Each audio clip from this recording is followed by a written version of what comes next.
Salty Pie, A Choctaw Journey from Darkness into Light. Tim Tingle, illustrated by Karen Clarkson. If you've got this book, go get it so you can read along with me. Story time with Kaluhya. Salty Pie. A bee sting on the bottom? Who could ever forget a bee sting on the bottom? Not me. I felt the sting, slapped my pants, and ran to a wooden bench in the grape arbor. I sat there crying till Mama, my grandmother, came and sat beside me. "Didn't you hear the bees?" she asked. "No," I said, wiping my eyes. We sat still as dawn. After a moment, I could hear the bees buzzing and humming in Mama's white gardenias. "That was some kind of salty pie, that bee sting," Mama said. She smiled her sweet smile and laughed her sweet laugh till everything hurtful went away. A soft breeze blew in. Mama stood up, and in that shuffling way she had of walking, she moved towards the chicken house, calling over her shoulder, "Chickens need feeding." Chickens!" Mama called out. Hundreds of chickens came running, and we tossed the feed into the air. We filled a tin bucket with eggs and carried them to a small room in the back of the garage, where my papa had built a light board. He had replaced a porcelain tabletop with glass and wired 4 light bulbs under it. When Mama flipped the switch, shafts of yellow light rose to the ceiling. Mama placed the eggs on the table. I rolled them over and over, looking closely for blood spots on the yellow yolks. "There's one, Mama," I shouted. I handed the egg to my grandmother. She held it close to her eyes. "You're a good boy," she said, laughing her quiet, funny laugh like there was so much more to laugh at than you would ever know. "That's some kind of salty pie for those chicken eggs." My grandmother was a strong and special Choctaw woman. Everyone who knew her knew that. In 1915, when my father was almost 2 years old, the family left Oklahoma.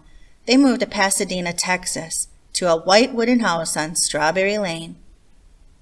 The first morning in her new home, my grandmother stepped quietly on the front porch to greet the dawn. She never saw the boy who threw the stone that cut her face. It sent her stumbling inside the house, slamming the door behind her. She slid against the surface of the pine door and crumbled in a heap on the floor, sobbing. My father was 2 at the time. He ran to see his mother sitting on the floor, her hands covering her face. It looked like the peep-eye game to him. He crawled into her lap and saw shiny red liquid squishing from behind her fingertips. It reminded him of sweet cherry pie filling, bubbling up from the crisscross crust of Mama's pies. He reached to her face to get a taste of it, then touched his fingertips to his lips. "Salty pie," he said, spitting as he said it. "Salty pie." Mama pulled her hands apart and held her little boy close. "Salty pie," she said, nodding her head. "That sure was some kind of salty pie." Then she started laughing and crying, rocking back and forth and saying, "Sure enough, that was some kind of salty pie, with those rocks, some kind of salty pie, boy." At the supper table that night, Mama laughed when she told Papa what had happened. "You should have seen our little boy," she said. "Salty pie," that's what he said, "salty pie." "I'll find out who did this," Papa said, rising from the table. Mama grabbed his arm and said, "Your going won't do any good. I never saw the boy who threw the stone." In 1954, when I was 6 years old, Mama and Papa still lived in that same house, the house of yellow jacket bees. One morning, Papa told me I could have my own cup of coffee for breakfast. I sat next to him while Mama circled the table, filling up cups. Mama put her thumb in my Papa's empty cup and poured the coffee. Then she shook the hot coffee from her thumb, licked her thumb, and put it in the next cup. When she came over to me, I put my hand over my cup. I didn't want her thumb in my cup. Everybody stopped talking. A chair scraped. I looked up and saw my Aunt Bobby coming for me. I sat frozen in fear. Aunt Bobby scooped me up from the chair and carried me to the back porch. I expected a whipping. She gripped my arm and I made a scrunching face. Nothing happened. I opened my eyes. You don't know, do you? She said. I shook my head. Bless your heart, she said. You don't know. Your grandmother is blind. That's why she puts her thumb in the coffee cup, so she'll know when the cup is full. I couldn't believe it. I was 6 years old and I didn't know my grandmother was blind. Aunt Bobby smiled. Just go back in there and let your grandmother do what she has to do. That night at the evening talking time, I asked my Uncle Kenneth, why is Mama blind? Her eyes went bad. Something she was born with caught up with her, he said. You know your Mama has had a hard life, but she's happy now. She's a strong woman, stronger than that boy with the stone, don't you think? You bet, I said. But who threw the stone? I don't reckon we'll ever know who did that, Uncle Kenneth said. That was some kind of salty pie, that stone in your Mama. He sat without talking for a long time. We listened to the sounds of chickens roosting. At Mama's, it always seems that if you waited quietly, you could know things that ought to be known, hidden in the sounds. Why did they throw the stone? Your grandmother was Indian. That was enough back then, my uncle said. A mosquito buzzed around my ear. I started to slap it, but a little breeze blew up, carrying the mosquito off and washing the backyard with the soft music of rustling corn stalks.